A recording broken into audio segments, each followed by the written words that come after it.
Hey, One Life Youth, I just want to send you guys an encouraging message this week. We're going to be looking at the story of the woman at the well. I'm very excited for you guys to hear this story. Usually I would do it in here, but I'm going to do it a little different, read the verses on here, and we'll just go through it real quick and give you guys a great message this week.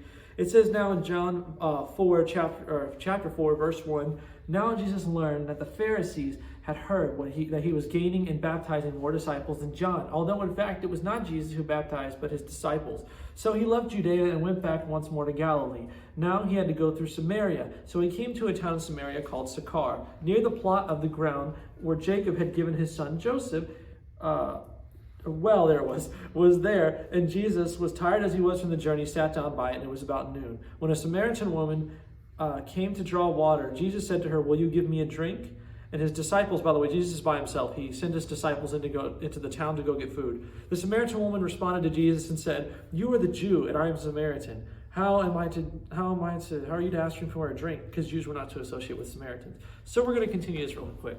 So already, I think something that's really cool is usually women in this town of Samaria would usually go in the morning. It was a social gathering to go gather water. The Samaritan woman here from this, Samaria is going, through Sychar, and she's going by herself at noon, let alone. So purposely, long after the women have gone to the town and gotten water, she is going by herself to go get water. So we can already assume she is a social outcast of some sorts.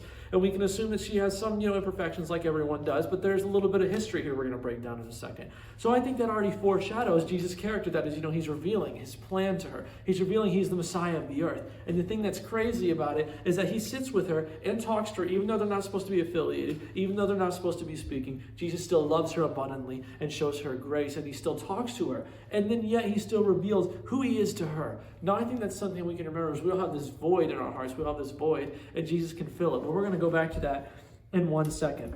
Jesus answered, "If you knew the gift of God and who it was that asked for a drink, you would have asked him, and he would have given you living water." "Sir," the woman said, "you have nothing to draw with. The well is deep, and where can you get living water? Are you greater than our father Jacob, who gave us the well and drank from it himself, as did the sons of the livestock?" So now she's kind of, you can tell she's kind of being like, okay, you really think you're better than Jacob and all them? But he reveals who he is in a second here. Jesus answered, "Everyone who drinks this water will be thirsty again, but the one who drinks the water I give them will never thirst. Indeed, the water I give them will become in a spring of water and well up eternal life." The woman said to him, "Sir, give me this water, that I will never be thirsty again, and I will not have to keep coming here to draw water." And then this is my favorite part of the whole story. It's such a crazy moment. In the show The Chosen, they actually show this part, and it is an amazing, really cool part. I really recommend watching this, literally on YouTube. But I love how Jesus says this here. He told her, call your husband and come back." She replies, "I have no husband." Which Jesus then responds with the coolest thing ever, revealing who he is to her, because he reveals every aspect of her life to her. He said, "You're right.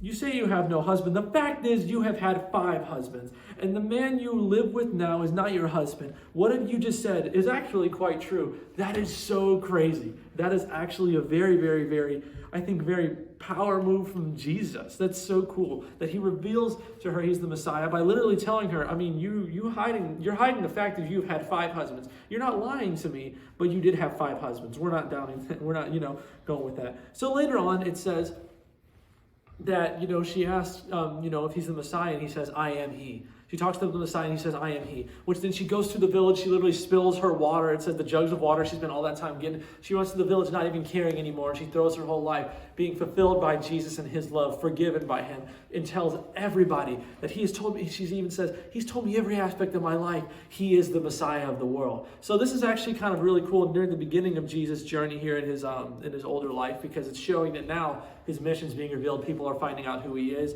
and the word's spreading. But something that we can get from this story that I love is it talks about his water that he gives us as eternal and as a spring of eternal life.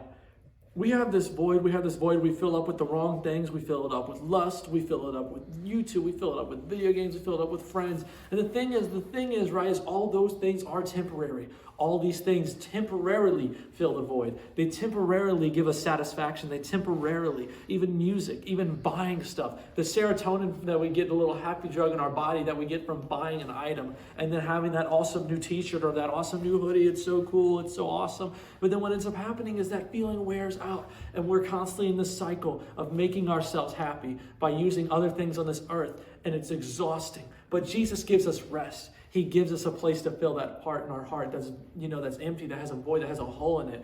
I love what one artist says in a song. He says, the holes in his wrists fill the holes in my heart.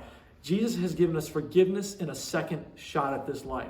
We are broken, bitter, ugly people. Even to this person right here, she has 5 husbands. She's had a rough life. Again, she's a social outcast. The Samaritans are not supposed to be affiliated with the Jews, but yet Jesus bridges that gap. And he says, you know what? I don't care what people say. I love you anyways. Jesus is the love of our lives. He is dedicated to us, and we need to realize we need to connect with him. He's running after us. He's wanting to fill that void in our heart, that empty void in our heart that we always fill up with the wrong things. We can remember that he can permanently fulfill that void. Anytime we're down, we can pray, remember, God, he's with me through this situation. God, even though I'm broken right now, you can help me through this situation. So I hope that encourages you guys this week. I hope you guys look more into Jesus' story, into that. So I hope that really encourages you guys this week. Just remember, anytime you're feeling empty, you're feeling depressed, you're feeling void of attention, you're feeling like that hole in your heart is getting bigger. Remember, Jesus can fulfill that void permanently and give you eternal life. God bless you guys. See you later.